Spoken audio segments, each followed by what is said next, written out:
What's your favorite thing about Dad? Everything. Everything. Gavin, what's your favorite thing about Dad?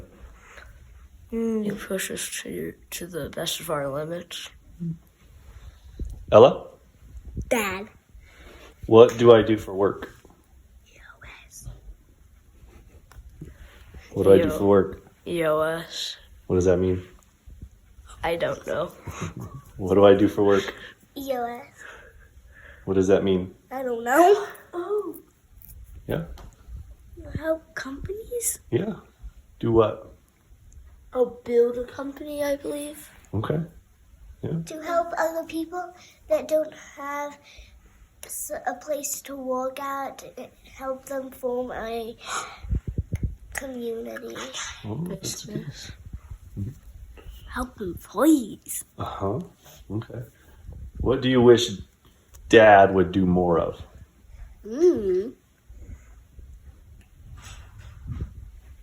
Spend less time on work. Less time on work. Less time on work. Less time on work. Anything? Less time on work. And do more of what? That computer. Helping No. us. And do what instead then? Helping us with stuff we need. Like what? Like writing and school stuff. What she said. I don't know. What's your favorite thing about Dad? Probably that you listen. What do I do for work? EOS. What does that mean? Entrepreneurial Operating System. Okay. What does that mean? What do you think it means? You take a small business, you make a big business. Okay. What do you wish your dad would do more of? Spend time with all of us as a family.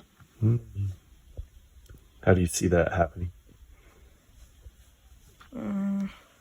During like the summer, probably like camping or going somewhere possibly, or like during school year, going to like making s'mores or something. Cool. What is your favorite thing about Dad? That you push us to do better. What do I do for work? Help people, like, with their businesses. Okay. What do you wish your dad would do more? Spend more time with us. How so? How do you see that? Play sports sometimes more with us. What is going on, everybody? Welcome to the BizDad podcast. Today, I am very excited to talk to another EOS guy, Justin Boling. I look forward to chatting with you about a bunch of different things. I'm really excited to chat about the kids, adoption, all sorts of stuff. So, if you can, Justin, go ahead and introduce yourself. Tell us about who you are, who your family is, and also a little bit about your business. Yeah, totally stoked to be here. And my name is Justin Boling, and I live in Fort Collins, Colorado. Born and raised here. I'm married 17 years July, which seems super long, super short all at the same time. We got 5 kids, 13, 11, 8, and 7, 3 boys, 2 girls. It's awesome. And business-wise, I'm an EOS Implementer. So I help small businesses and entrepreneurs get more what they want out of their business.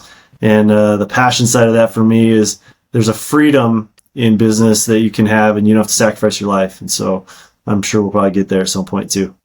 Yeah, we started implementing EOS last year, and Cool. Big fan of the changes. So on a personal level, I'll try to ask you some questions about that later on, just so I can kind of pick your brain and see what we can get. But before we get to that, like, I want to kind of rewind and kind of understand who you are, where you came from, how it is you became an EOS implementer with 5 kiddos, right? So bring me back to what it was like for you growing up, a little bit about your parents, especially your dad, kind of what the influence was there and what that looked like as you were growing up.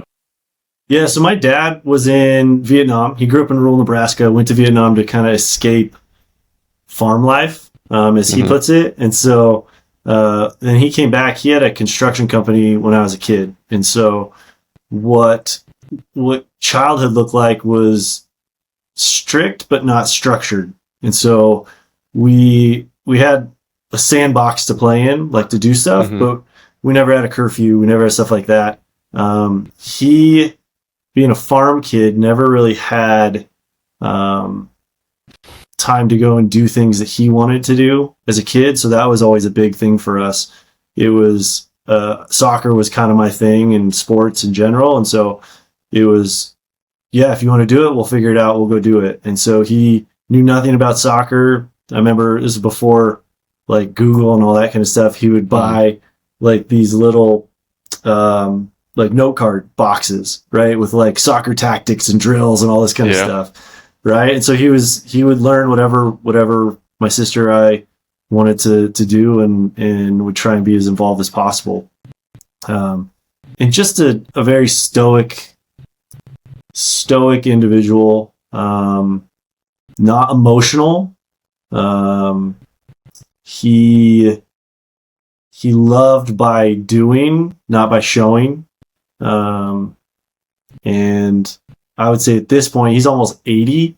And one of my weekly goals is to have a beer with him every single week, and spend that time. Right. And I would say he's one of my dearest friends at this point in my life, and go to him with the deep stuff, the hard stuff. And, he just listens. So he's, at this point, it's a completely different relationship than it was when we were kids, as it is with many of us. Oh yeah, I would imagine for sure. What did your mom do as you were growing up? Yeah, my mom was a teacher. So she taught for 35 years, something like that, elementary school. And she taught at my school when I was in elementary school, which was interesting and whatnot. But she had a rough life too. She grew up in Kansas. She had breast cancer when I was in elementary school. Was given 6 months to live and beat that by 30 years. Wow. And then had esophageal cancer later on, and was an alcoholic at the later stages of her life too. But it was, a different person at the end than she was when I was a kid. So yeah, man, that's sad to hear. But that's I couldn't imagine what that. I mean, I know that it's going to happen to all of us. We're going to lose our parents at some point, but thank God I still have both of mine. It was bad enough watching my wife lose her father, and it was just like, and that was a very sudden. He had an accident at work type of thing, and we lost him, and it was like a just heartbreaking thing. So I would imagine that no matter what time of life, it just sucks. Like I keep hearing a couple of my buddies, they've got cancer now, and like all the stuff that goes around, and it just hurts to even hear and think that the fallen world we live in, this is what we have. This is where things go sometimes. And how did you? Obviously it was. I'm sorry, you're about to say something. Go. No, I was just gonna say it's the club you never want to join. Right? Oh, no joke. Yeah, for sure. So, I mean, you mentioned that you were younger in elementary school when she got diagnosed once and then beat it by 30 years. So it was semi-recently then, I'm guessing, that she lost her life. Is that right? Yeah, so it was April 21. Okay. She passed. Not from COVID, but just other complications. And she had a hole between her throat and her esophagus, essentially, and they couldn't repair it. So, man, it was tough regardless of circumstances. And at the same point, it was beautiful. Like she had a tough life and a hard life, and she was ready. And her, we had this pretty cool moment. My aunt,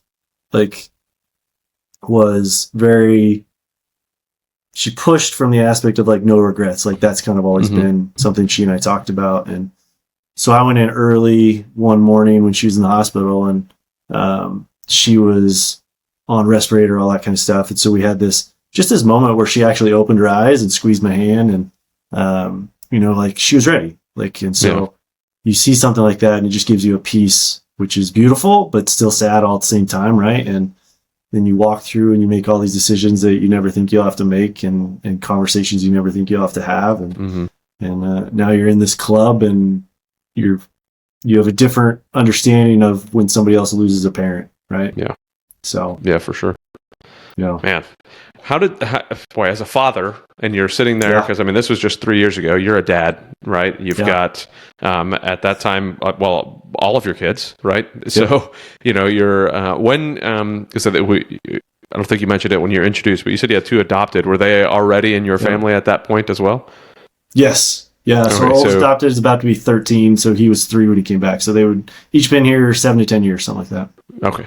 All right. So, I mean, you're a dad with 5 kids. How did you kind of work through that with them? How did you have those discussions with them, especially the older ones who are well aware who grandma is and how that went? What was that like for you there? Yeah. I mean, we were as open as we could be. And they knew, like, it wasn't a sudden thing. So that she had early onset dementia. She, alcoholism for a long time prior to that. Like, so there was always some issues and some things going on. And so it was just like this common thing of like, yeah, grandma's really sick and, dad's going to go see her and spend time with her. And then the boys knew, right? Kind of like, so we were able to have a different conversation with them than we were our girls who were the younger two. And, I think there was a level, like, we felt really strongly about being as open and honest with them as we could. Yeah. And allowing them to process and ask questions. Like, what's going on? Well, why can't they do this? Or what, and allowing them to be curious in those moments so that they could process that loss as well and not just completely shut them out was kind of the other thought process of, which didn't feel good to us. And so we tried to do it that way. And I'm right, wrong, and different. It seemed to work. They were able to process from what we know, as kids, 10 being the oldest at that time. So, yeah. Yeah, I think that we underestimate what kids are able to comprehend and process and have a conversation about, right? I mean, they may not understand certain words if we use them, but that doesn't mean they don't understand certain concepts if we explain it to them and how all of this kind of goes. I saw, I think, on your wrist a couple bracelets with crosses on them. Are you a Christian as well? Yeah, for sure. Yeah, I'm a former youth pastor. So. Oh wow! All right, youth pastor to EOS Implementer. Man, oh man, we are going to have a fun conversation here. Looking forward to that. What would you say? Your faith and your belief in God and being a former pastor had to assist you during that type of situation. Knowing that she was a person of faith. In her healthy years, and that it was a big part of her life. Like, I remember her carrying a Bible to church. She was the choir director. She was all those things, like, super involved. That just gave a sense of peace. So I think then the pastoral side probably kicked into a certain aspect of, in those moments in the hospital room and with the family and all that kind of stuff of, there's certain things that have to be done and you have to happen and conversations that have to be had. So there probably was a lesser level of grieving during the process, probably because of that. But I think there was an internal piece of she's good, she's in a better place, all that kind of stuff because of that aspect. I'd like to think that it was helpful. It's a good question. I'll have to ask my sister or my dad if it was helpful or if it was just me being me. Yeah, I think it's, if I'm going to butcher the quote, I think, but Jordan Peterson talks about, be the man that your parents need at their funeral type of thing, right? And it's one of those being able to show up in a way that, and it was just, I wish I could remember his name right now, but he's a former special operations guy, special forces guy, and he has a podcast. He talks a lot about being dad as well. And I was just listening to something he said yesterday, and he was like, you need to be the calm in the storm for your entire family. Like, you are the leader of your family as the dad, to be the calm in the storm of the entire family. And sometimes that means in even your, with your brothers and sisters and even your parents at times, right? To be the calm in the storm, just have that level head. But he added something on there that I really love too. He says, but you also need to be the storm for anybody coming after your family, right? Like, you could be the calm in the storm for your family, but you are the storm if somebody's coming after your family. But it sounds like you kind of absorbed that in, and you were kind of the calm in that storm. And whether or not there was, everybody else was feeling a different storm or not, it doesn't matter. There's still an internal storm, and you were taking care of your family in the process. So, I hope to be able to stand up to that as well. Yeah, well, and in that too, like, you think about it, like, you're for many, not for all, but your dad is this strong pillar, right? Like, I could count on my hand how many times I've seen him cry. And he was weeping that entire time, right? Like, that brings almost like wells up tears in my eyes just thinking about it, because because for him, I mean, he was in Vietnam, he was a Marine, he was construction, he was all these things. And then in that season, to what you said in that quote, like, I had to step up and be the leader that he needed. Yeah. Right. Like, and to help him through that process, and to talk to the doctors, and to say, no, it's time now. Right. To do those things, because he was just being husband. Right. Yeah. He was grieving his best friend, all these things. Like, so I think there's huge truth in that. And you never know how you're going to respond until you're in those moments. Right. And, you know far better than me from a military aspect. Like, you don't know until you're there. Right. You can train, you can do all these things, I'm sure, but until you're in the fight, you just don't know. Yeah. Well, that's extremely the truth, especially in the wartime world. So, so I want to go back to your dad. Speaking of the wartime side of the house, right? So, there's a lot of, my generation, they call it PTSD. That's been everything from shell shock to PTSD to, all sorts of different things they've called it, right? So, but dealing with the mental battles that go on from somebody who's been in war, right? And a Marine Corps veteran who's been to Vietnam, obviously there's a lot involved in that. So when you say words like stoic and structured, those are things that I think of as far as a military member, but especially one who's been somewhere. So what sort of conversations, if any, have you had with your dad about his experiences in war and his experiences in life, before you? Yeah, we've actually tried really, and he's been awesome, I would say, like, especially as we've gotten older, in the aspect of opening up more and more. What my sister and I have had to really do, and my wife and brother-in-law, is we've really had to, like, be intentional with those questions and kind of say, hey, Dad, we'd love to talk about this, and even, like, record some of his stories. Yes. Because he had great moments, right? There was great things that came out of that, the people he knew, or sergeants or generals or people that impacted his life from a leadership standpoint. And so trying to capture some of those things too, but he's been, he's self-proclaimed, like, had the best job that he could have had, right? He didn't have to be on the front lines. He didn't have to be technically in war. He was there, boots on the ground, but he was supply, right? So he was helping, he was doing stuff, but he still says, like, he saw things that no human should have to see. He had to experience things and do, like, so there's that whole other side that he probably has never opened up fully to us. And I've always hoped that maybe he will open up to my kids or somebody, right? And share some of that as a safe place. But part of that's why I try and connect with them every week too, and just build that relationship. And, kind of like this conversation goes where it goes, from business to life to kids to whatever. But he also wants to go back at some point to Vietnam, and whether that's with us or on one of those organized trips, I think that's pretty amazing to me for him to be open and willing to go back, whether it looks the same or not, to experience or even possibly trigger or remember things that he did experience, Yeah, I would imagine that would be I think about, I've been to Iraq and Afghanistan, and like two places that there is no such thing as going back to visit those places, like it just, but Vietnam, that's one of those, I've heard such amazing things about being able to go there, the food and the things you get to go see. And I could hope maybe one day, cause I picture Afghanistan, right? When we were driving through the mountains of Afghanistan, beautiful country. Like, it really is a beautiful country. And you're like, you feel, it was like driving through the mountains of Colorado, but just, and we were out on not roads, like it's all like these dirt things on the side of it, just massive cliffs next to you, and I was like, this is just gorgeous. Like, I would love to go back and see it, but then I think to myself, nah, I'm all right. I don't need to do that. Thank you very much. But man, what an experience that would be to be able to go over there and see that for him. Like, that would be crazy. Yes. And, you said he's coming up on 80, so we're gonna have to. Yeah. You're gonna have to get that rolling soon if that's gonna be a come to fruition.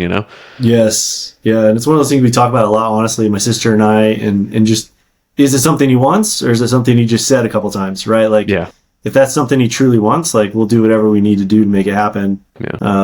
so he can have closure or experience whatever it is that he needs to do for himself. Yeah.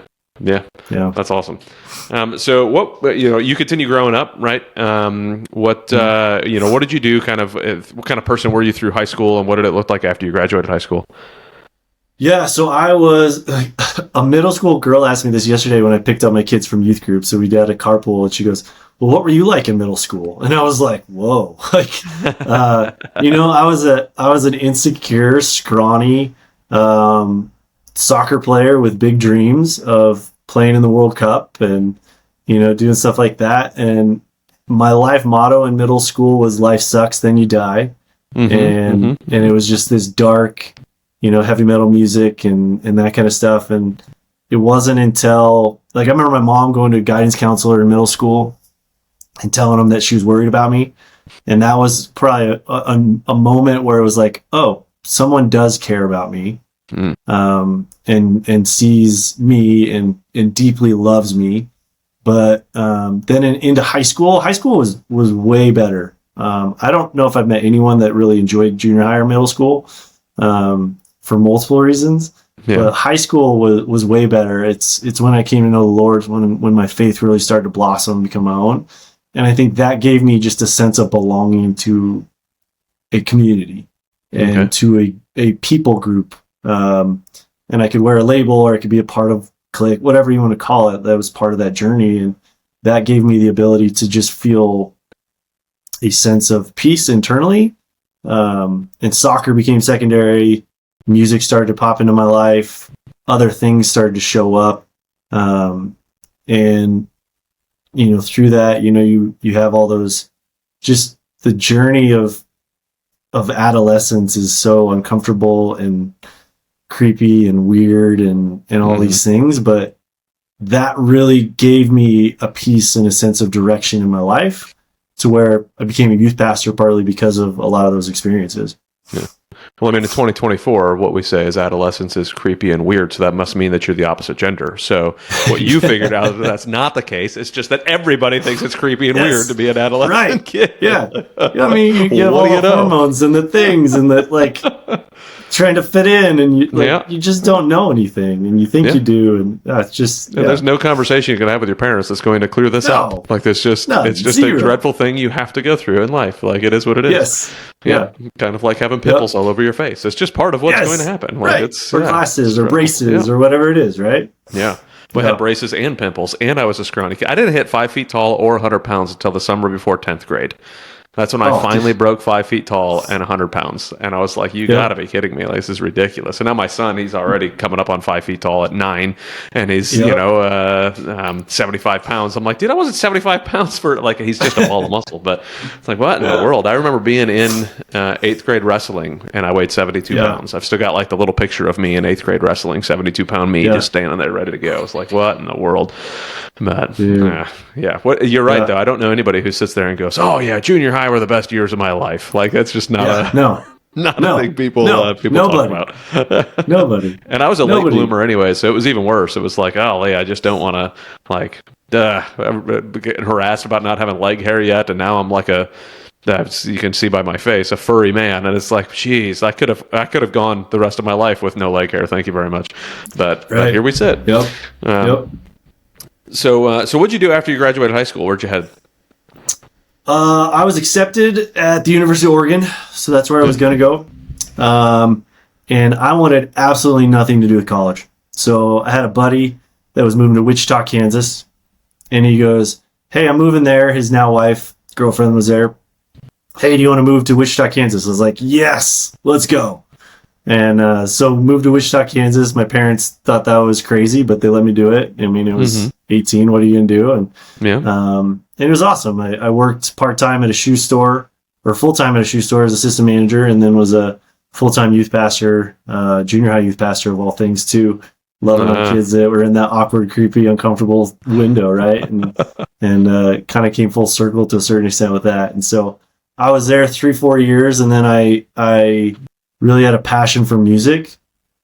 And so I moved to Manchester, England, and joined a band, and we traveled the country of England, of Great Britain, and we played music, and they didn't have separation of church and state there. So schools would hire us to come in and teach their religious education classes. And, Nice. man, it was amazing. Like culturally was awesome. I have some dear friends, people I would consider family and brothers who live out there now. And, it checked the soccer box, the music box, the faith box, the adventure box, all those things for me. And then I came back to Colorado and went to school and did all those things after that. How in the world did you find a band in Great Britain that needed, what instrument do you play?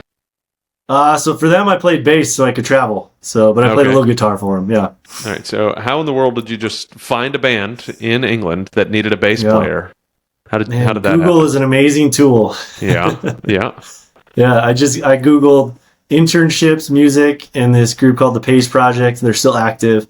Popped up, and it was essentially like a mission, right? And you raise funds and you go and do it. And you stayed with a host family or a host person. And, it was great, man. It was amazing. Shipped all my stuff over there, all my equipment, all my guitars, all my speakers, everything like that. Shipped it all over there, and man, we had a great time. We traveled the whole country, playing at churches, at schools, at universities, seeing everything. It was awesome. It was so good. That is super cool.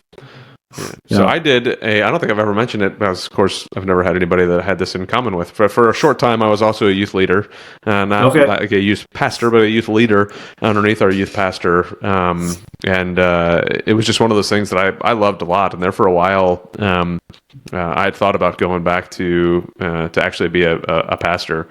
There's still once in a while I'm sitting in church or I'm researching something and I'm like, I think it would be kind of fun to be a pastor. I don't really know. It's just like one of those things in life that try to figure out whether or not if that's God whispering in my ear or if it's me just kind of, having that same entrepreneurial bug that I tend to have where I'm like, oh, that'd be really cool. Yes. Oh, that'd be really cool. Oh, that'd be really cool. I don't really know what it is yet. Hopefully I can get a cipher to help figure that out. But yeah, you are the first one I've had that part in common with, so that's pretty cool. Yep.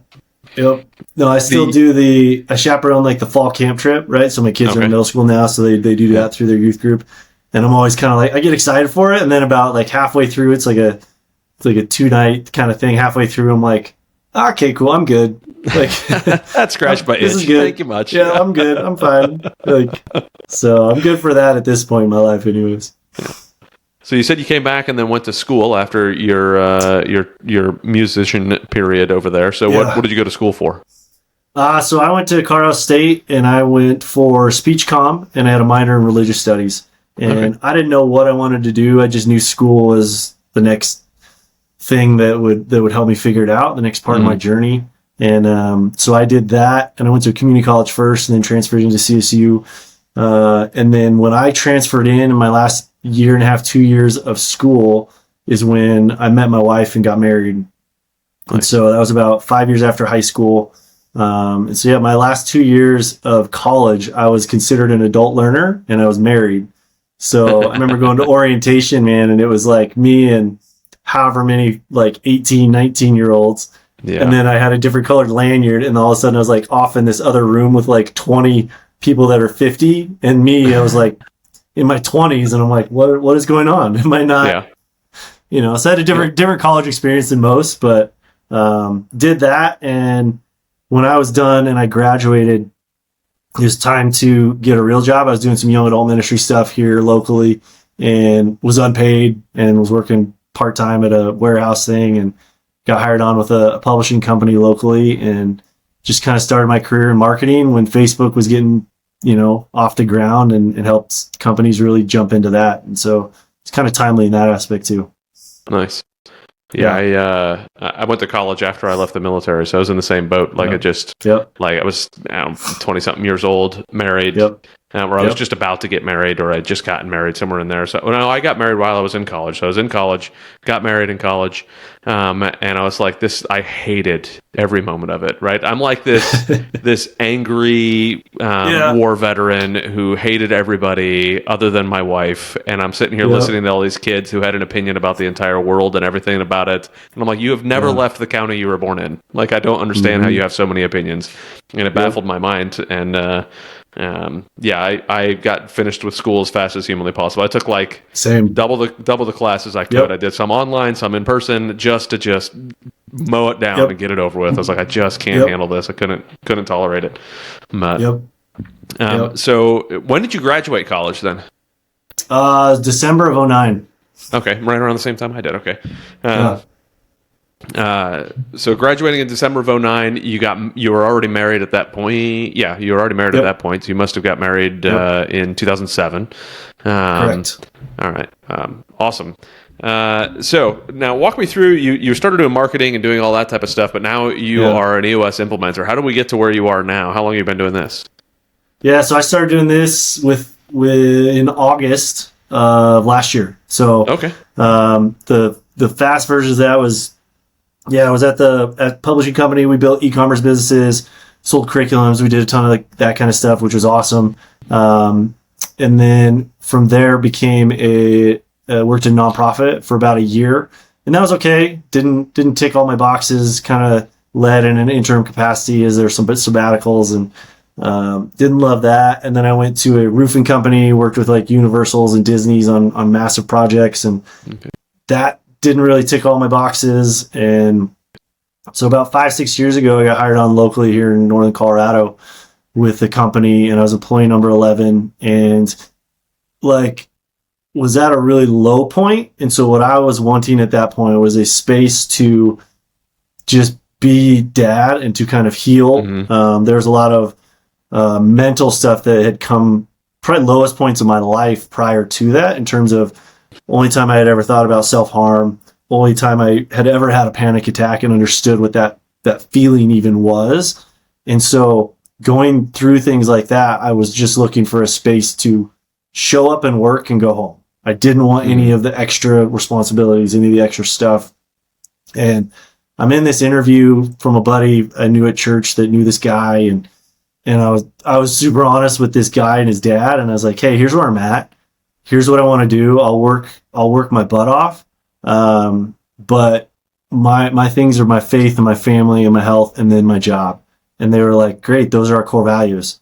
And so I was like, awesome. And so it was this amazing opportunity. And that's kind of where I started to learn on my own about EOS in the process of that, and reading traction. And we had this conversation, and we knew we had some products that were going to be great. There's just this open dialogue then of how do we do this? I was director of marketing, and then kind of transitioned into this integrator role, right, for the owners, and really started to drive the business so they could be the visionaries and they could do all this other stuff. And we grew, man. We went from 11 people to 450. We went from about 25 mil to 130 mil in 3.5-4 years. So we had this amazing ride. And during this time, I'm like, this is like, we can have this successful, scaling, amazing business, but never once was I asked to compromise or miss my kids' hockey practice, or to work on a vacation, or to do these other things. Like, and look what we did. Look what we were able to do. And so when they sold that business, probably 3 years ago now, something like that, like we transitioned to the new ownership, to the new companies, all that kind of stuff. Wasn't our people necessarily, wasn't our culture. And I was like, man, what's next? Had a few opportunities and things out there, and EOS just kept popping up. And I prayed through it and I looked at things, I was like, man, if it can do for that business what it did, both from a financial and a people perspective and a ride perspective, as well as then what it did for me personally, from a life and a family, a father of 5 kids, talk about the ability to do that and both of those things at the same time. I was like, I'm in. Like, I want to do that, and I want to help other entrepreneurs and business owners realize that they can have both of those things. That you can have a freedom and a really, really well-run and successful business at the same time. And so it's just become a purpose, cause, passion, right? EOS language, but I'm deeply passionate about allowing and helping people see that they can have both of those things, and they don't have to sacrifice one for the other. Yeah, it's one of the reasons I left the military, so that I can not have to sacrifice all of the nonsense. I was like, I just want to be a solid dad and be here. You know? Where did you kind of like, what was it about being a dad? Because we know plenty of dads, you and I both, I'm sure. I'm just projecting this on you, but we know plenty of dads who are perfectly fine just being a dad when it suits them, and not necessarily like being a dad, you know? So what was it, do you think, that was in your heart that said, no, I want to like have more of an impact. I want to be there. I don't want to miss those sports. I don't want to miss all of that. What do you think it was about who you are that kind of brought that out?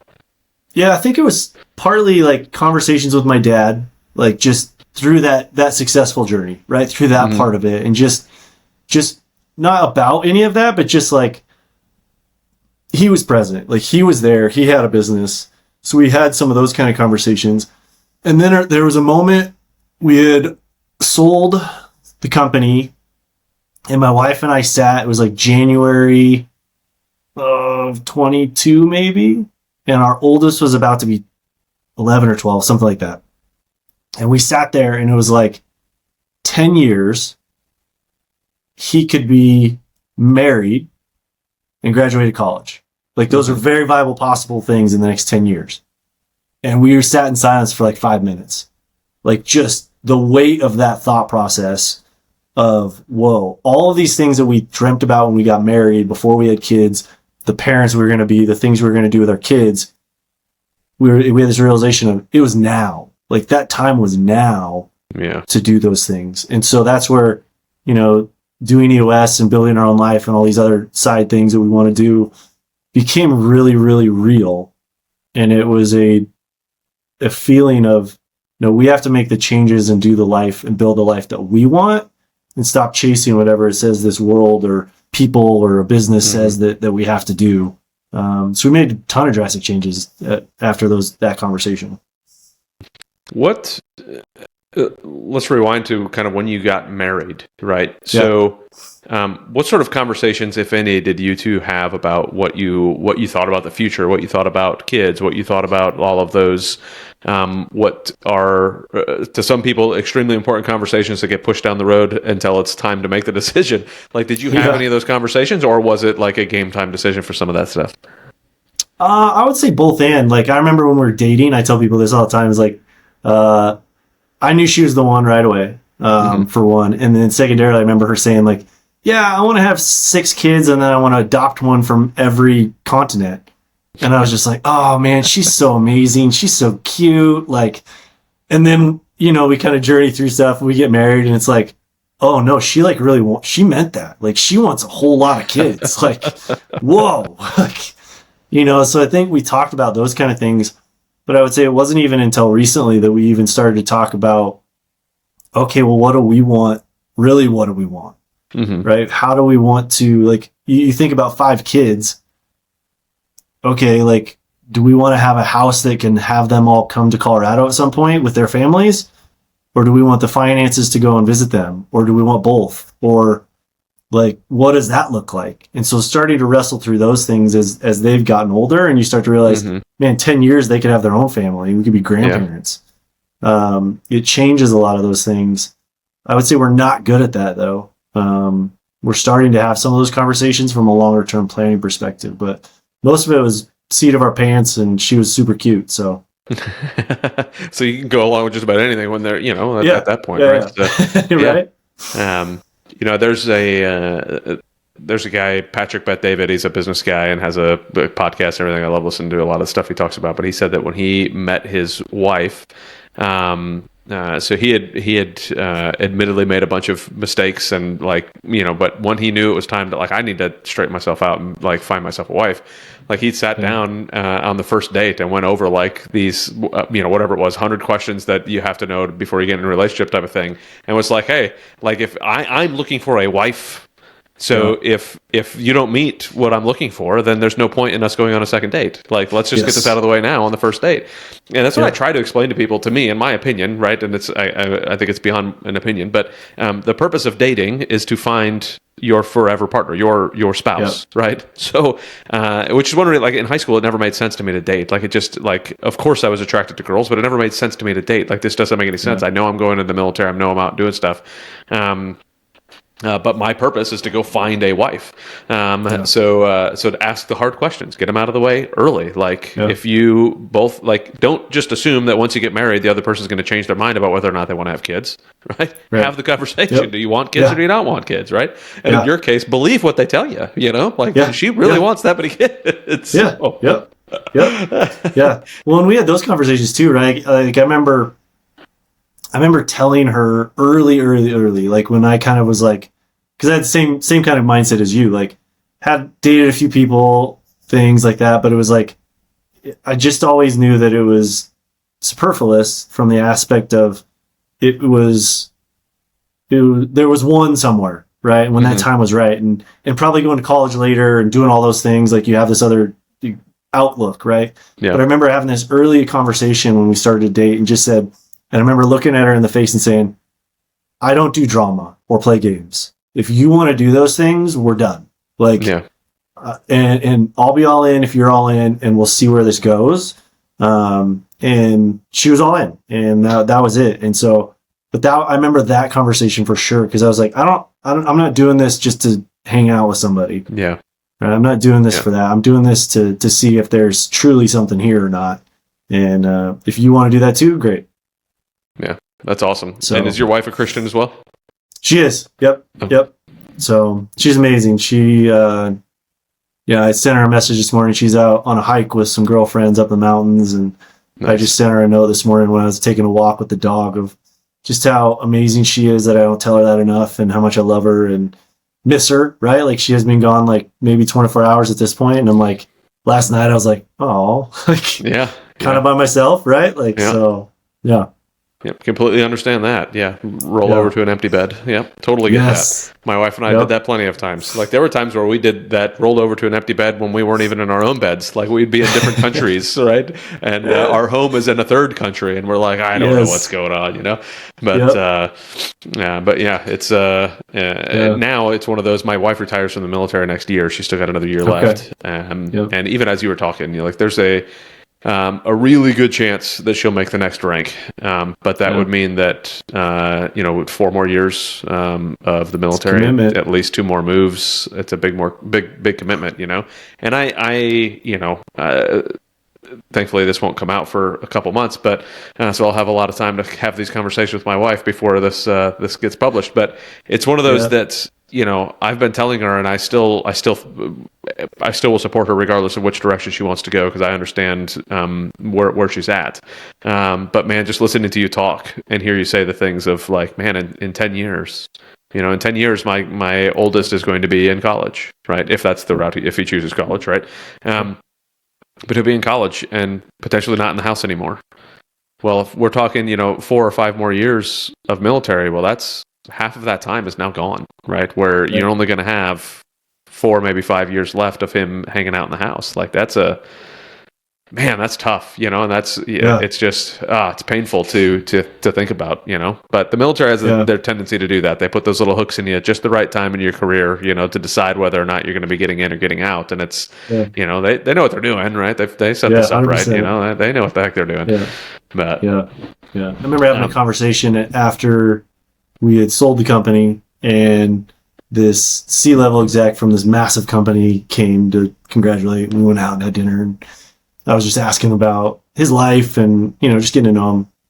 And I was like, yeah, well, do you travel quite a bit? All that kind of stuff. Like he's, C-suite of a massive company. So assuming he does. And he kind of chuckles and he goes, yeah, my wife told me the other day that I probably miss, I think he had 2 or 3 kids. He goes, that combined, I probably missed 16 plus years of my kid's life. And I looked at the owner of the company that I worked for, and I was like, nope. Nope. No, I don't want that. Like, no. I don't want that. There's more for me than that. Right, wrong, and different. Right. But for me, I was like, that's a hard pass. Yeah. Like, I want to see my kids. I want to, and no judgment against him by any means. Like we all have our own process, journey, whatever. But that was an eye-opening moment too, to just be like, there's more. Yeah. Like I want to do other things. I want to see other things. Like my small example of like my kids, none of them like soccer. That was my sport. right? As a kid, love it. I have 5 kids. None of them like soccer. You're like, come on, give me one, God, come on.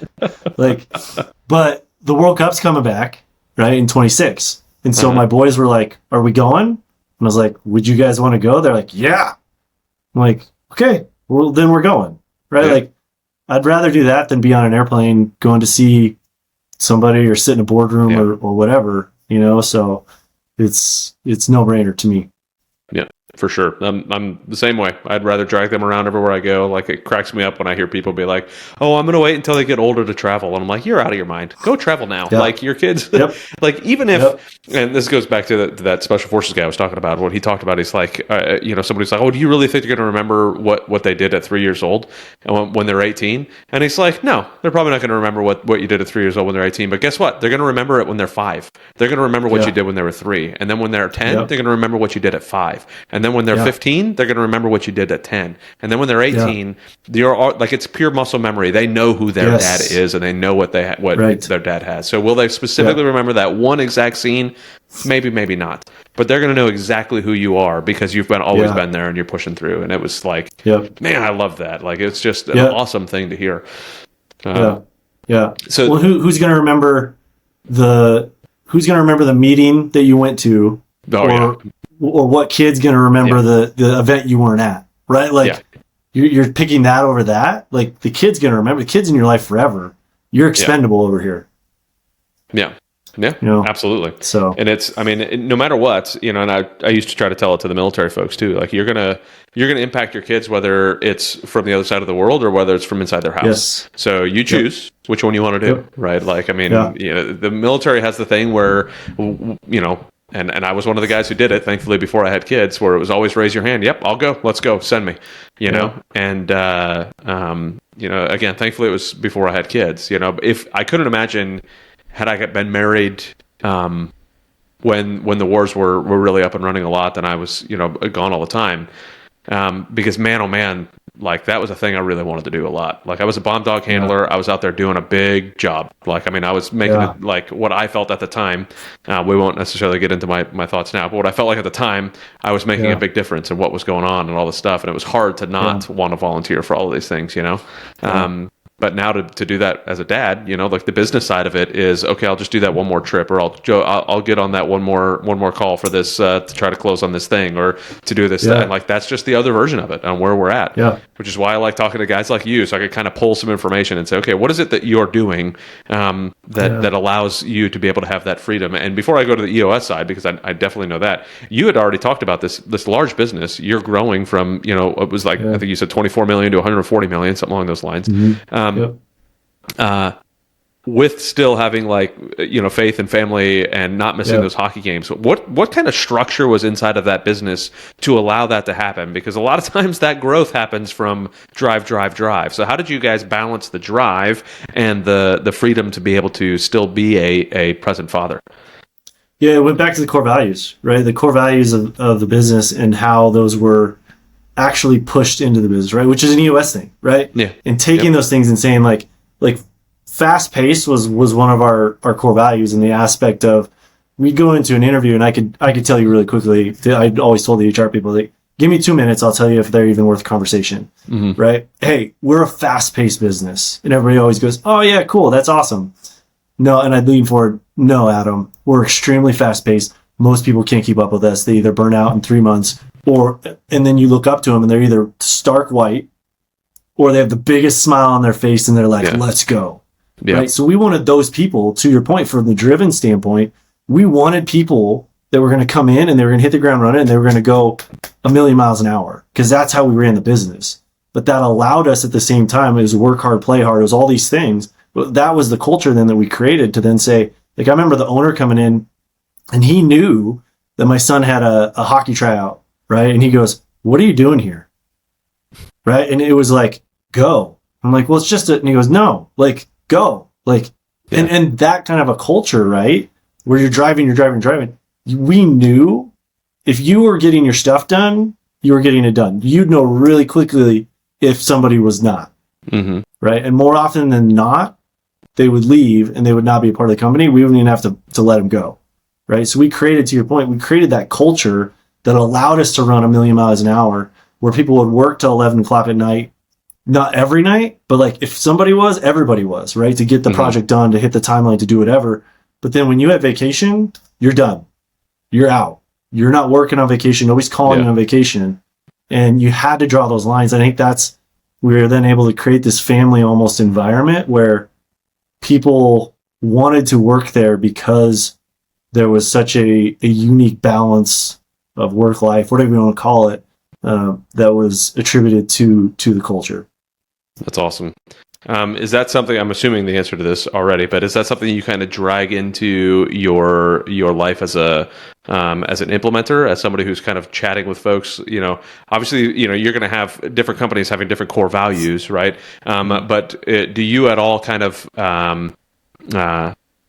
have those conversations about what the core values meant to you at your previous company now as you're doing the implementation to help people kind of choose their core values? Or how do you kind of balance that without pressuring what you believe versus what's good for their company? Yeah, we do. I'm pretty cautious about it. I think there's a level of it where it's their company, right? And so my job as an EOS implementer is to teach the tools, to facilitate. And I tell all my clients, I say, hey, I will give my opinion, but only if you ask for it. Or I will give an example or my experiences based on self-implementation or whatever it is, but only if you ask for it. I'm not going to give them unwanted because I don't want to influence your business. That's not my job. I'm not a consultant. And so if they ask, right, or if I get to know them well enough, like I know some of them, like we have these open, honest conversations where I'm like, yeah, this is what we did. And that example that I just shared is probably one that I share oftentimes because they struggle with the core value part as they're trying to figure it out. And I'm like, no, here's why it's so important, right? These things, you drive those things through, then you create these people, you're getting the right people into your organization. And that's kind of the secret sauce aspect. So definitely comes in there, but it's a very cautious process, right? For me, I'm very cognizant of when's the right time to say it and not, because it is their business, right? And I want to make sure that they know that. Yeah, I think that would be hard for me because I've got such a passion for making sure that people have the right thought process in their personal life as well. But I don't know. I'd struggle to make sure that I'm not pushing that on people, I think. But it's more questions too, right? It's asking the questions, and it's like parenting, right? Asking the right questions so that it's their answer, right? Not your answer. So they're the one that is getting to that point. You may already see it or know what it is. So it's a lot more of question asking than it is telling, right? Yeah, that's true. So how do you, as this is where I was telling you at the beginning, I was going to have some questions for my personal knowledge, right? How do you know, or how do you tell your companies when it's time for them to kind of start going out on their own, and graduating versus you continuing to do the quarterly meetings and all that type of stuff? For me, it's a mutual conversation. I try to have the open conversation from the get-go and say, hey, this is not a forever thing, right? The average client stays 2 years, something like that, right? But there's a moment where they just kind of get it and they know. I think a huge piece of that is that integrator. Is there somebody in the business that can be the pulse on a regular basis, that knows the process, knows the path, right? That can keep everybody on track with those pieces. That is a huge piece of that. And then mastering, and are these things second nature, right? In terms of the L10s, in terms of their scorecards, in terms of their planning, in terms of the cycles, are these things second nature to where, oh yeah, that's just what we do. We don't have to think about the process of that. We just do it. I think those are probably two of the bigger things. And in that process, but I think for me, it's an open conversation ongoing, just saying, hey, there's going to be a moment where you guys don't need me anymore, right? I say that to clients early on. I say it to them almost every time we have a session, because I want them to be thinking, right? Okay, we've got to figure out how to do this without Justin. Yeah. Right. I'll come for as long as you want me. I have no problem doing it. But I want to graduate. I want to see them go out and crush it without me, and then just come in periodically and celebrate. Right? That's the bigger win for me in that conversation. Nice. So what are some of the best probably core values, and obviously it's going to depend on. So I'm big on core values. I think it should be something that even as a family, you have core values as a family, not just as a business. And so much so that we printed off our core values on a nice canvas to have hanging in the house type of thing, right? So, so what are some of the best core values you've heard, and the reasonings behind why they chose them as a business?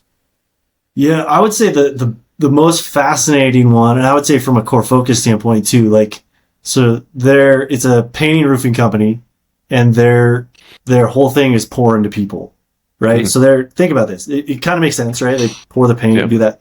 Yeah. But their whole mission is to make the people's lives that they encounter, whether a client or not, better.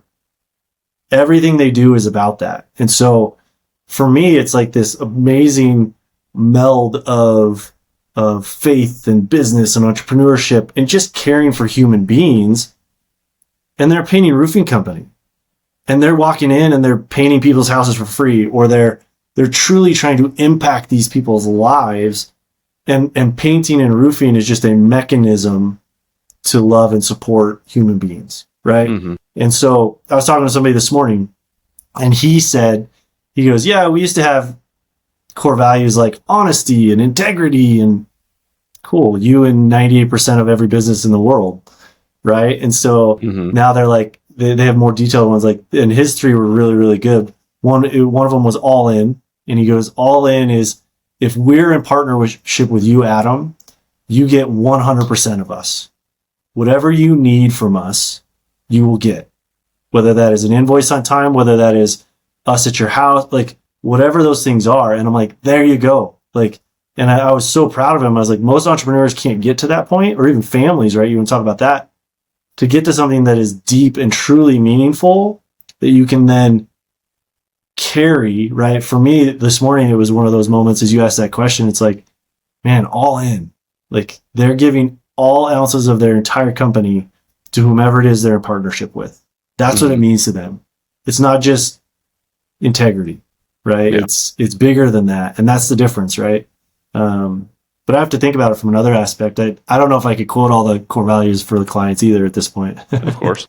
Yeah, I would imagine not. You know, some of them stick out more than others when you hear them, and obviously that was the case with you, right? And I that's why I like to hear that, right? Because there's so much thought process that should go into it. You know, it's not just because, you know, and my business partner, he said the same thing. Like, we used to think about core values the way the military, like, okay, you're required to repeat the core values. You know, integrity first, service first, self excellence, and all we do. Thanks, Air Force, right? But it didn't.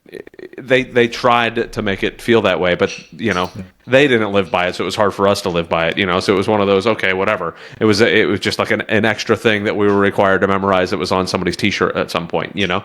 But when you really are sitting down and saying, no, this is like, we hire and fire based off of this, and we you know, we make decisions on what's best for this company based off of these core values. So if it doesn't line up with our core values, like, we need to know what our core values are. Otherwise, what's the point? You know, what's the point in having them?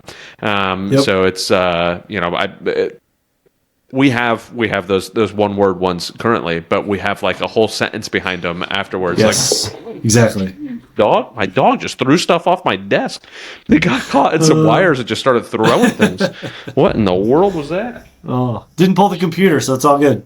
He's still stuck to it. It's like a lasso around his back leg. Golly, that was intense. I just got a brand new launch monitor for golf stuff, for a golf simulator built in the house, and he just threw it on the floor. It literally just came in today, and he just threw it on the floor. What a punk dog.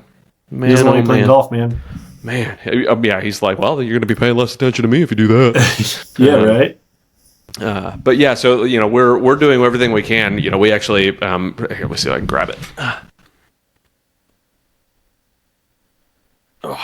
We sent this out. We sent this out to all of our employees so they can have all of our core values, what they all mean, and everything, so that way they can have them hanging up next to their desk, right? Yes. So our entire team can have that hanging out there. And, you know, like, this is how important it is to us, is to grow the military community and to you know, build, like, in 10 years we want to impact the financial trajectory of 3 million military families. Like, that's a big deal. That's a big deal. Huge. Like, let's make this happen, right? It's not just it's not just a tagline. Like, we're really going to do it, you know.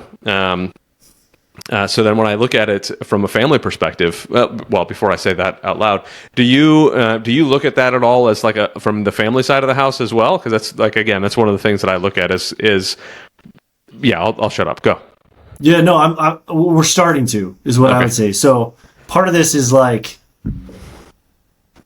you can only bring so many ideas home, right? Yeah. And cross pollinate, right? And so part of this is pseudo guiding my wife along too, and bringing her along in the process, and not just saying, hey, boom, here you go, here's what we're going to do. And so I would say we're at that point now, almost a year into my practice and my implementation of this, to where we now are talking about, okay, let's sit down and let's do this internally. Let's bring this in and figure out what this means for us. And I think that's just been from conversations with other implementers and other businesses too, of how do you carry those things over, because it can work in both spaces, and it should work. And the ability then for us to do that is, like we were saying before, like, what do we want in 10 years? Where do we want? We have 5 kids and the grandkids. We want to be there for all of that. Like, what does that look like? Let's dream. Let's do all these pieces that we would in the EOS world. Let's do them for our family. And we know that we'll accomplish them, but we got to get on the same page, right? You got to do those things. So I'd say we don't now, but we have those conversations moving, and I'm stoked that she's on board and willing to do that with me. So yeah. It took us a while to, and I didn't even think about it necessarily for the family, right? I knew what I was doing for the family as far as where I was going, but I had started to do all this business-minded stuff, and my wife not so much. Like, it's her fault that I'm doing it all, right? And I say fault, right? But I was a paycheck-to-paycheck guy forever, and then married her, and I was like, wait a minute, there's another way to do this. She saves money. That doesn't make sense to me, So I had to learn how to do all of this, and then starting businesses and buying real estate and all the stuff, right? And I built this whole future for us. I wrote it all down, what we were going to have, where we were going to be, what jet I was going to be flying us around in, right? And like everything. And then I went and talked to Raquel, and she was like, I don't want half that crap. And I was like, what do you mean you don't want this? This is our future, And I was like, oh, you're an idiot, Adam. Like, you didn't talk to anybody, So like, I slowly started to build that out, and GoBundance helped us out a lot, because we go to Fambundance events, which is like the family things, right? So and they talk about it there, like having core values as a family is important. So we wrote all of our core values out in January when we were there, and that's where we had done like minor exercise about it just to kind of talk about it, but this was like, no kidding, we're going to sit down and we're going to figure this out.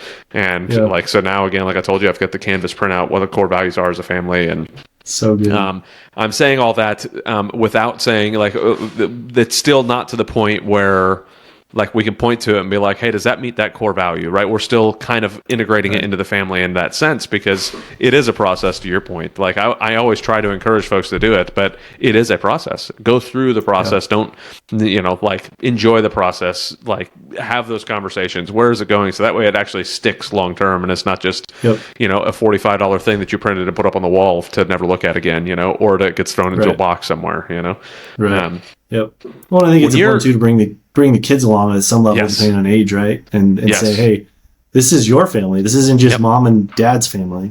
Yeah. Right. Like, what's important to you guys, right? And so it's, now that the kids are 3 middle school boys, as stinky as that is from a smell standpoint, literally, like the other aspect of it is they start to have their own opinions and their thoughts and their curiosities and their questions, and you're teaching them those lifelong things that whatever they do in the future, it'll track with them. So I've both of our boys, because my boys are 9 and 5, and our daughter's 1.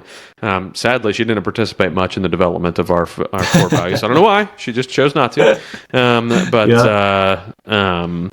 But both boys like had true addition to what we were doing. Like it was just fun. Even even the 5-year-old, like he was like, oh yeah, like adventure, being adventurous is one of the things, right? And it's like, but he loves the adventure side of the house. Like he just loves it, and he had a big impact in choosing that word. What is it that we do that is adventurous, so that we can kind of draw this out a little bit more and figure this all out? And I highly recommend bringing the kids into it, because also that's another thing. Be like, hey, it's not dad saying, that you're not meeting something. We all chose these things. Yes. Like this is who we are as a family, and you helped make that.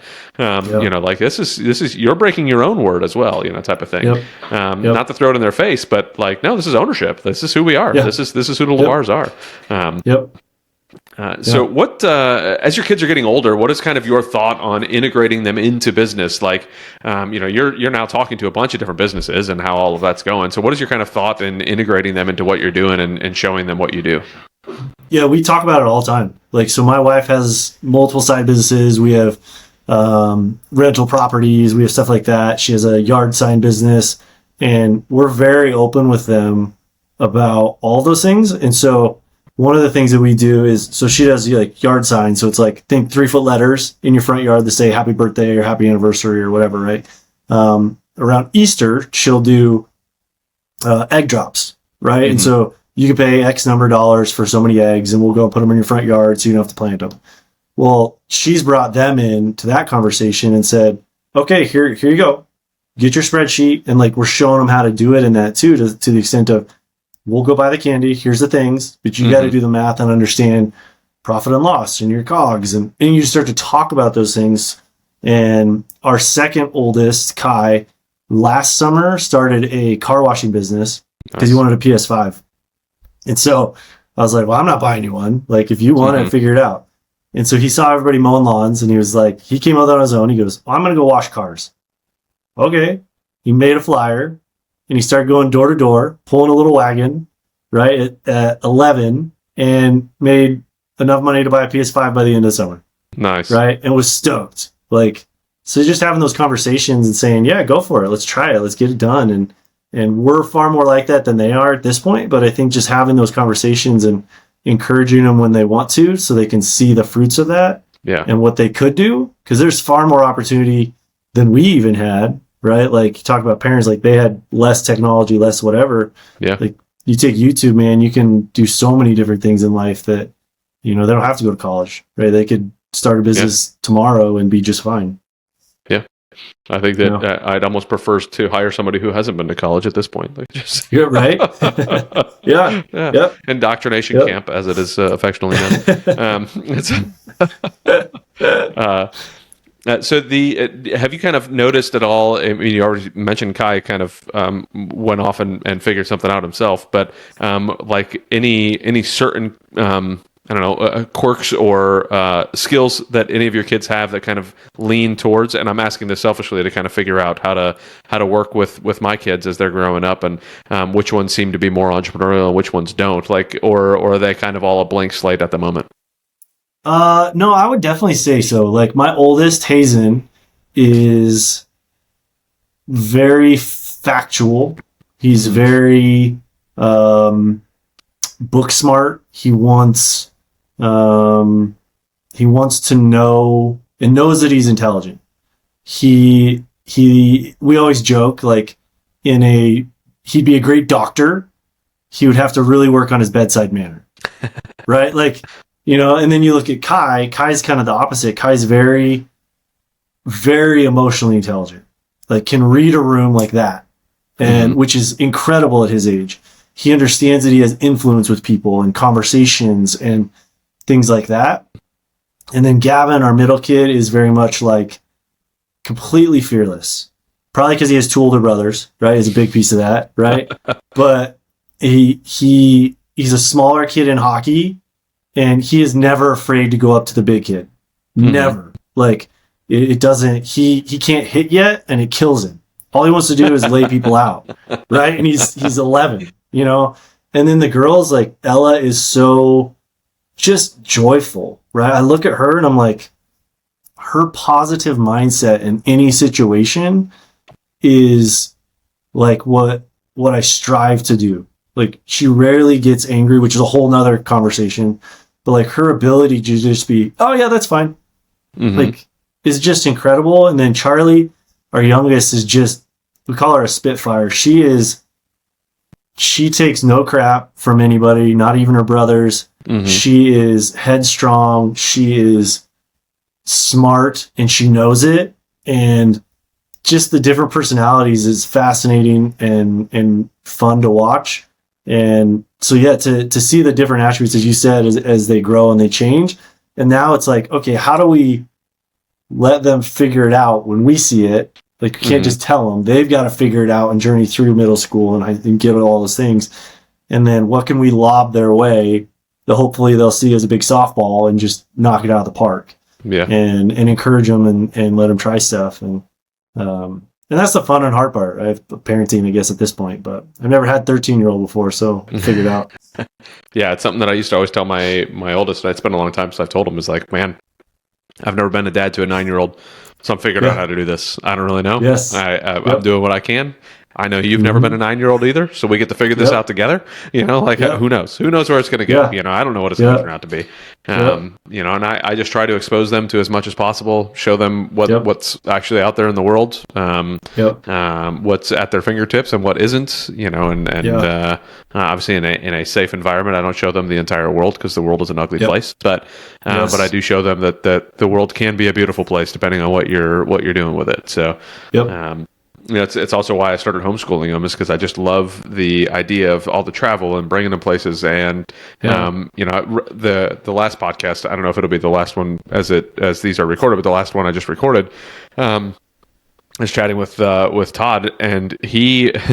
I was telling him, I don't remember who it was that said it or where it was, but you know, if it was in some book or some quote somewhere, right? Like when you have a bunch of kids in a classroom, you've got you know, maybe one of them's a fish and one of them's a monkey and one of them's pick another animal, right? But if I'm grading that fish on how well it climbs a tree, that monkey is always going to destroy it. But if I grade that monkey on how well it swims, then that fish is going to destroy it, right? So trying to find out what attributes my kids have that I can feed into, because like, man, oh man, like you're that fish and I need to put you in the water as much as I can. I don't want to, you know, like in business, I look at it and say, I need to hire my weaknesses. I don't need to go get stronger at my weaknesses. I need to hire my weaknesses. So I don't like, I need you to know your times tables. All right. Like you're going to have to know your times tables. But if I can figure out that you're much stronger at X, Y, or Z thing, then I'm going to try to push harder and put you in a situation that helps you grow those strengths, and not be concerned about it. But man, I just like being an attentive father is very difficult. Like it's not an easy thing to do. So what are you doing now to kind of strengthen your ability to be attentive with your kids and understand who they are on an individual level? Yeah, it's a time block thing is a big thing. So not like the proverbial time blocking of your day, right? But it's part of that too is intentional time when I have it. I have 5 kids, so my ability to have one-on-one time is really, really rare. So recognizing when I'm taking my son by himself to hockey and we have 10, 15 minutes, okay, how can I prepare for that 10, 15 minutes? Right? That's just he and I, where sometimes, you play a song, it is whatever, but how can I engage with him in those moments, right? To make and maximize that time. But part of that then is to me to say, okay, I need to make sure that I'm in the right mindset walking into that drive to the thing, that I'm not on necessarily a phone call or I'm not thinking about something else. So it's the time block then to say, okay, 5-10 minutes before that, I need to transition mentally to walk into that space, right? Because I work from home now. I don't have a drive home, right? How do I transition, right? So I block every day, 4 to 5 o'clock every day on my calendar is blocked for family transition. Simply from the aspect of if I'm doing stuff and I'm working, that's fine. But I don't take calls. I don't take meetings in that time frame very rarely because I want to transition into dad mode, right? And make sure that I can be attentive and present and do all those things for them. And that's hard, man. That's discipline because we're driven, right? As entrepreneurs. And a lot of that comes for us, it comes from our childhoods or our rejections or whatever, right? That we have to prove something. But how do we then transition that and become dad? The reason that I became an entrepreneur in the first place was to spend more time with them. So you have to like you said before, take your own medicine, right? And kind of live it out. And so practically you have to be disciplined in that and take the time to time block it out. That'd be the number one thing that I try. I'm not saying I'm great at it, but I try really hard to be able to do that. Yeah, those intentionality moments are like super important. Like Yes. and as you're saying it out loud, I'm realizing how many of them I waste, right? Not even thinking about it. Like the times that I'm driving in the car, or to your point though, sometimes it's fun to just jam out to music with the kiddos and have a good time and listen. And we need those moments too. It's not all about drive, growth. Like those connection points, just hanging out, like listening to music is also an important thing, but I don't do a very good job of, as you were saying, that like mentally separating myself from work at in those transition points. I'll tend to already be like, it's 5:00 now, I'm heading out, I'm finishing feeding my daughter, getting ready for dinner, let me start preparing dinner, and it's at that point I look at the kids and I'm just like, hey boys, it's time for you to go play in the playroom. Daddy needs a minute, and I can do a better job setting my schedule up to give myself that minute before my face goes in front of theirs, right? And it's a, otherwise I could also be given a sign of like, hey, this whole, work thing is terrible. Daddy always comes out of the office angry, and it's like, well, I'm not always angry. I just always have a lot on my brain, but doesn't mean I'm always angry, So yeah, that's how super important that is. Yeah. I think the other thing too is this right here. Like this device, right? Like I can't even count on my hands, my toes. Like I wouldn't have enough fingers for how many times my kids have said, "You're on your phone all the time, Dad." Mm-hmm. Right, which is a gut punch. Yep. Right, but that tool in one aspect is also a deficiency in the aspect of like, that's more valuable than spending time with them. As holy as that sounds, right? Like that's pretty convicting from a life standpoint to be like, wow, I should put this stupid thing down and I should go play a game, or I should go take a walk, or I should go just ask you how you're doing, right? Yeah, for sure. So, and I mean, it's similar across anything. Like anything in too much is a problem, right? I could sit down and have a glass of scotch. That's not necessarily a problem. I could sit down and use my computer for work. That's not necessarily a problem. But if I go through a fifth of scotch every day, now we have a big problem, right? Like if I can't put my phone down while I'm trying to have dinner with my family, we have a problem. And being able to recognize that just because society doesn't necessarily they're finally looking at cigarettes in a way that's like, whoa, cigarettes. Like you see people smoking now sometimes, and it's like, wow, that's really odd. I mean, if you see somebody walking around drunk in Walmart, that's a little odd, right? But we don't look necessarily at like alcohol as this like whoa thing, but we praise this technology that's in our hands, right? So and if we're continuing to praise this technology and show that that's what it is, it makes it harder for us as dads. It makes it harder for our kids to grow up in a world that does not put that thing on a pedestal and say, hey, this technology is what we are and who we are and like what means everything to me. And it's, but we have to have the intentionality, especially with our kids. Like, some of my previous work has been around some terrible people on the other side of what's on that phone, on the other side of what's on that computer, and having to, go after these terrible human beings that are, targeting kids. And it's like, okay, well, what's, picture like a sweet Chris Hansen house set up. Like we had this sweet Chris Hansen house to set up. Only Chris Hansen wasn't on the other side. They got to see my lovely face. And it's a whole different dark world out there. But if I show them that this world is just amazing and they need to be on it all the time, then I'm setting them up for failure. And we need to be able to show that it's okay to have a glass of alcohol once in a while. Mm-hmm. But man, oh man, put the bottle down after you've had enough. Like we need to know what enough is. Yeah, our summer theme has been rhythms, right? And so the kids have kind of laughed because 5 kids, so managing electronics in general became like a pain, like a serious pain. And so my wife and I were kind of like, we're done. Like opened up the gates, proverbial gates to a certain extent, and said, here you go. And we started just talking about rhythms. And the oldest were like, oh, all this is another way for you to guilt us, to make us feel like we're doing something too much, right? Of like playing too much electronics. I was like, okay, that's what you want to believe. And so now they're back into football, and activities are starting to come up a little bit. And so we're starting to talk about it more. And the other night I was like, one of the boys was late to get to football or something like that. And I was like, man, how was your rhythm today? And he was like, had this light bulb moment of like, oh, like, and I was like, yeah, rhythm is more than just how much you're on electronics. It's like, what are you doing in your day to set yourself up? Like, what is your healthy rhythm of your day so that you can be at football and be your best and be present, right? So it's almost like this Miyagi-Do, Cobra Kai, Karate Kid moment of like, yeah, I had a dad win. Like, this rhythm thing was like this bigger metaphor of, this is a life thing. You have to build a rhythm into this thing for yourself so you can find a way to journey through life and journey through your day and be present and be yourself.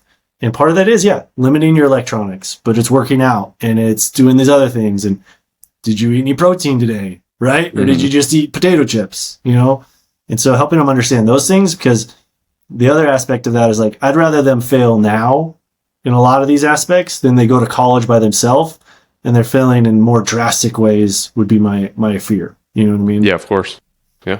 It goes back to that thing we we're talking about where, the 5-year-old remembers what the 3-year-old did and the 10-year-old remembers what the 5-year-old did. Like, so like if we set all that stuff into stage now and make it just a part of who they are, and it's the same reason why, and I never, anytime I say something like this, I hope my parents aren't like taking this offensively, but, it's similar to how, I viewed money.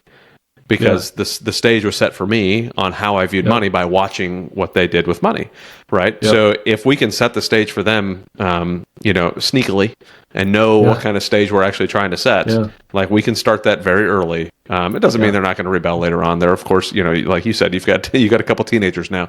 They're going to rebel. They're going to do things teenagers do. They're going to do they're going to have influences somewhere else. But setting that stage, that foundation early is extremely important thing to try to do.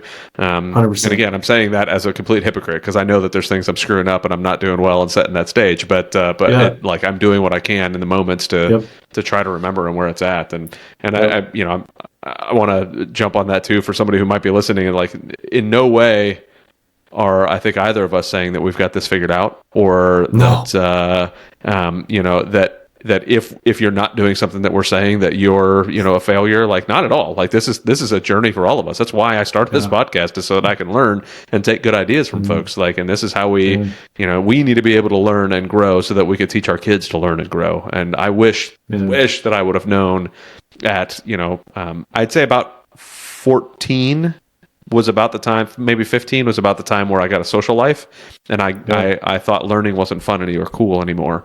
And man, do I wish that I would have had a foundation or a change in that thought process, because like where I could be if I'd have not waited until I was 25 to realize that learning was cool again, right?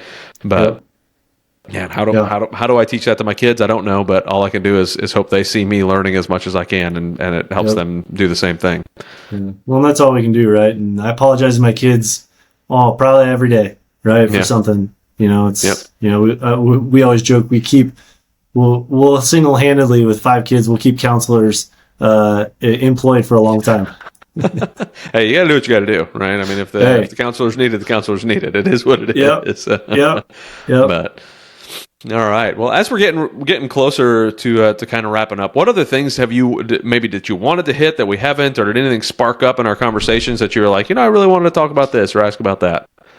No, I think you hit on it right before. I was going to bring that up too. Of man, I especially from a pastoral standpoint, I always fear in moments like this of coming from a place of I've got it all figured out. I know everything. I'm perfect, or whatever you want to call it, and by no means, like, ask my wife, ask my kids, ask those people. Like, man, there's so many chinks in the armor, and I think that's the other aspect of it. Like, we all have backgrounds, and I think to just remove the disclaimer of, man, just like you said, neither of us are trying to say, hey, we've got it all figured out, and this is the way, this is the answer, this is how you do it. Like, that's why I think I love working with people that have that open, honest, and growth-minded and learning mindset.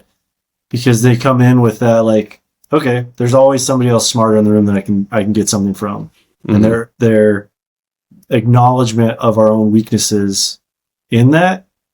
And so I just wanted to say that too, and echo what you said of the aspect of like, man, I'm far from having it all figured out, like 100%. And so, I try and tell, like I said, try to tell everybody I see that ever thinks that, no, that's not true. My wife always says, we're here to make everybody else feel good. So she always airs like our big dirty laundry issues or something on social media, just to help other people feel like, this is real life, Yeah. Yeah, take the post the picture of the child crying over their mashed potatoes, Yes. right? That's Yeah. Versus like the epic vacation image or whatever it is. You know? Here we are Yep. on this airplane. How amazing we all look, and like they did not see you dragging 7 pieces of luggage through the airport and crying How many kids pieces still in of their candy pajamas, you had to give them the smile and sticking it out like a dog with a treat, trying to come on, Yes. let's go with a Yeah. piece of candy. Get through security, dang it! Yes. But Yep. all right. Well, Justin, I have greatly enjoyed our conversation. I really appreciate you coming on and chatting with us and sharing some of your thoughts and, what kind of feelings you have behind fatherhood. And I love your story. Yeah. I love what you've done. I look forward to maybe having a 2.0 as our kids get a little bit older and having another one of these conversations and see, where we have failed miserably in those in the time period between then and now. But also what more we've learned. So, if somebody was listening and wanted to get a hold of you, maybe they're looking for an implementer, maybe they want to know more about what you do. What's the best way for them to get a hold of you? Lost you. I broke up a little bit there, I think. Can you hear me now? There you go. You're Can you back. hear me now?